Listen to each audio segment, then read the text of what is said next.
আদালতে সালমান পলককে 2 হাত পেছনে হাতকড়া পরানোর কারণ জানালেন পিপি। বুধবার ঢাকার সিপি মেট্রোপলিটন ম্যাজিস্ট্রেট আদালতের হাজতখানার সামনে 5 পুলিশ সদস্য দাঁড়িয়ে, তাদের পেছনে মাথা নিচু করে দাঁড়িয়ে সালমান এফ রহমান ও পলক।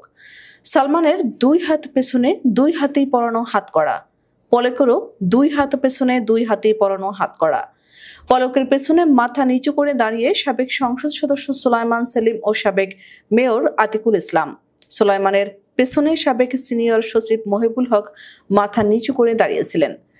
মহিবুল হকের বাঁ পাশে সাবেক স্বরাষ্ট্রমন্ত্রী সেলের সাফি মুদাসসির খান জ্যোতি দাঁড়ানো ছিলেন।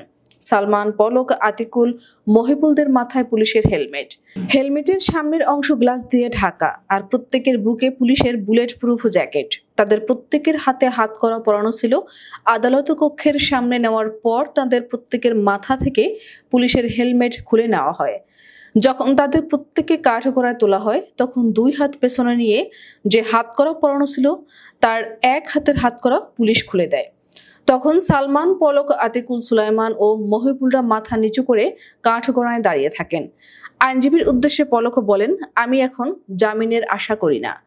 এরপর পলক তার আইনজীবীকে একের পর এক পরামর্শ দিতে থাকেন। পলকের বাঁ পাশে দাঁড়ানো আতিকুল ইসলামও তার আইনজীবীর সঙ্গে কথা বলছিলেন। আর সালমান এফ রহমান কাঠগড়ায় যাওয়ার পর থেকে তার আইনজীবীর সঙ্গে মামলা সংক্রান্ত বিষয়সহ নানা বিষয়ে কথা বলতে থাকেন। বৈষম্য বিরোধী ছাত্র জনতার আন্দোলনের সময় আন্দোলনকারীদের গুলি করে হত্যার অন্যতম ষড়যন্ত্রকারী হলেন পলক। আদালত শুনানি নিয়ে পলকের 3 দিনের রিমান্ড মঞ্জুর করেন। সাবেক স্বরাষ্ট্রমন্ত্রী কামালের ছেলের সাফি কাঠগড়ায় চুপচাপ দাঁড়িয়েছিলেন। তবে অন্য আসামিদের শুনানির সময় কাঠগড়ায় সাফি ও সুলাইমান নিজেদের মধ্যে বেশ কয়েকবার কথা বলেন। রামপুরা থানায় দায়ের করা একটি হত্যা মামলায় সাফিকে রিমান্ডে নেওয়ার বিষয়ে যুক্তি তুলে ধরেন পিপি ওমর ফারুকী। তার বাবা স্বরাষ্ট্রমন্ত্রী থাকাকালে তিনি একটি গ্যাং তৈরি করেছিলেন। উভয় পক্ষের শুনানি নিয়ে আদালত সাফির 3 দিনের রিমান্ড মঞ্জুর করেন। সাবেক সিনিয়র সচিব মোহাম্মদ মহিবুল হক ও আতিকুল ইসলামকে আদালতে তোলা হয়।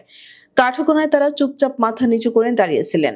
দুজন কিছুক্ষণ নিজেদের আইনজীবীদের সঙ্গে কথা বলেছিলেন।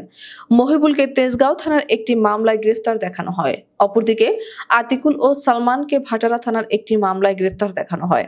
তখন পুলিশ আবার কাঠগড়ায় সালমান, পলক ও মহিবুল, সুলাইমান ও সাফির হাত পেছনে নিয়ে হাতকড়া পরিয়ে দেয়।